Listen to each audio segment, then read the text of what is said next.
one big mistake that even, and sometimes especially, the most prepared people make during the restraining order hearings and while preparing for the restraining order hearings that ultimately causes the judge to rule against them. In this video, I'm going to be explaining exactly what that mistake is, how you can identify whether or not you are doing it, and what to do instead. My name is Veronica. I'm a domestic violence restraining order defense attorney here in California, and I help people put their cases behind them so that they can enjoy their lives and their freedom. I'm also the creator of a course called Defeat the DVRO, in which I teach you from start to finish everything that you need to know to win your restraining order hearing. If that is something that you are interested in, you can get your free first class via the link in the description box down below. Okay, so let's jump right in. A mistake that even the smartest, most prepared people do not realize that they are making in the restraining order hearings that causes the judge to rule against them is focusing on proving that certain minor details of the other side's story are inaccurate, are impossible, couldn't have happened that way. Here's the thing, if you or the other side get a minor detail wrong, a detail that you really had no motive to change from what actually happened to what you said happened, it doesn't mean that the judge just won't believe anything that you say or that the judge will throw the whole thing out just because of that.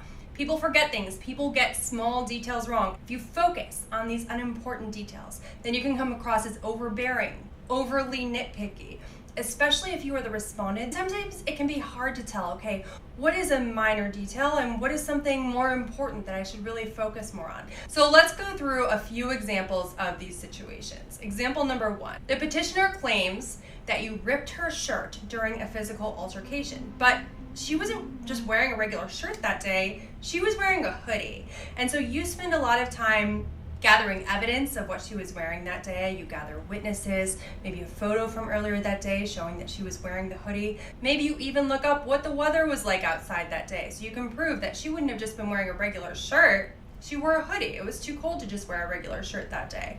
You spend time researching how easily can a hoodie be ripped. You spend time Googling, is a hoodie a shirt? At the hearing, you present all of this to the judge. The judge hearing all this is probably thinking, okay, a hoodie can be ripped though. Who cares if it was a hoodie, if it was a different type of shirt? By the way, isn't a hoodie a type of shirt? And usually people wear a shirt underneath a hoodie anyway. Maybe she took off the hoodie at some point. I mean, what I really want to know is what happened that day. Was there a physical altercation? Was a shirt of some kind, hoodie or not, ripped? If so, how did it get ripped? Why isn't he explaining any of that to me? What could be useful is, let's say that it was a very specific special shirt that she describes in her petition, but you have pictures of her on social media after the alleged incident took place where she's wearing the shirt and the shirt looks perfectly fine, no signs that it was ever ripped whatsoever.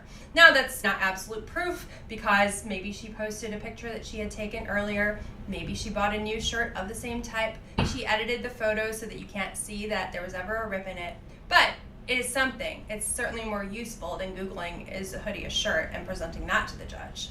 Example 2, the petitioner claims that the two of you were out at a bar and you got drunk on whiskey. After getting drunk on whiskey, you punched her in the face. But you didn't have whiskey that night. In fact, you only drink a certain brand of whiskey and that bar didn't have it. You weren't going to drink the swill that they had. So you only drank beer that night. So you spend a lot of time researching the bar's menu, what type of whiskey that they have. You gather witnesses to say you would never drink any of the types of whiskey they have there because you only drink one specific type of whiskey.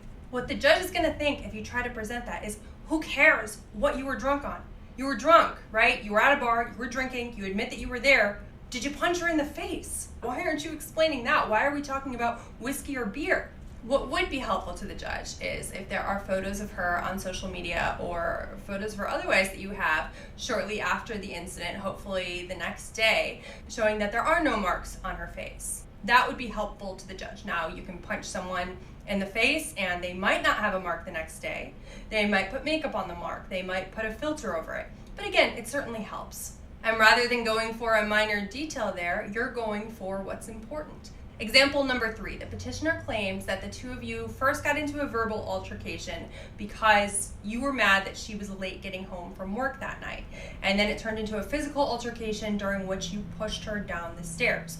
But on the night in question, if you have text messages showing that she wasn't late, she left work at her normal time. So you spend time gathering those text messages, gathering proof of what time she normally comes home from work, and during the hearing you present to the judge that it's impossible that you would have been angry and the two of you would have gotten into a fight because of her being late coming home from work, because she wasn't late coming home from work that day.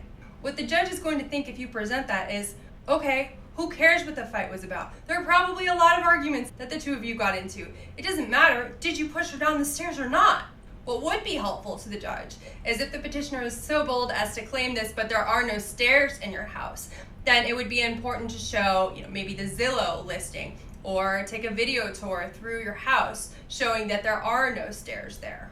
This shows that she got an important detail, whether or not there were stairs there such that you could push her down them, wrong, and whether or not there are stairs in the house, that's going to be something that of course she is going to remember. Now be careful here, because if, for example, she had fallen down some stairs, maybe you didn't push her, but she did fall down some stairs at maybe your old house and then you moved, then you want to be careful with this, because this could be a minor detail in maybe the date or how she referred to the house. You're going to have to use your judgment here. Every case is different, but that's why I'm giving you these examples so that you can hopefully liken them to your own situation and see what is something important and what is something that the judge is not going to want to hear, that the judge may cut you off in the hearing, not even give you the chance to deny the allegations because you wasted so much time and the judge is so annoyed with you. Example 4. The petitioner claims that during a screaming match while the two of you were on vacation during the last week of August, you threatened to kill her. But that vacation didn't happen in the last week of August. It was actually the first week of August. So you spend time printing out your receipt from the Airbnb, your Google Maps, and at the hearing you show the judge that it's impossible that it went down the way that the petitioner is saying that it did, because the two of you were not on vacation during that time. The petitioner is about 4 weeks off. The judge is going to think, okay, who cares that she got that minor detail wrong? If my husband was threatening to kill me, I might get mixed up a little bit too.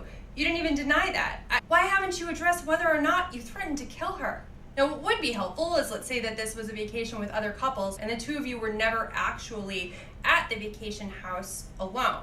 Depending on how large the vacation house is, you might want to call those friends as witnesses to say, we were there the entire time and there was no screaming match that we witnessed. I hope you found this video helpful. Again, if you are planning to represent yourself at your restraining order hearing, you can do it. People win these all the time. It's set up so that you can win on your own, but most people go in there not knowing what to do. So I encourage you, at least get your free first class in Defeat the DVRO. You can find that in the description box down below. And if you did find the video helpful, please don't forget to like, subscribe, and ring the bell.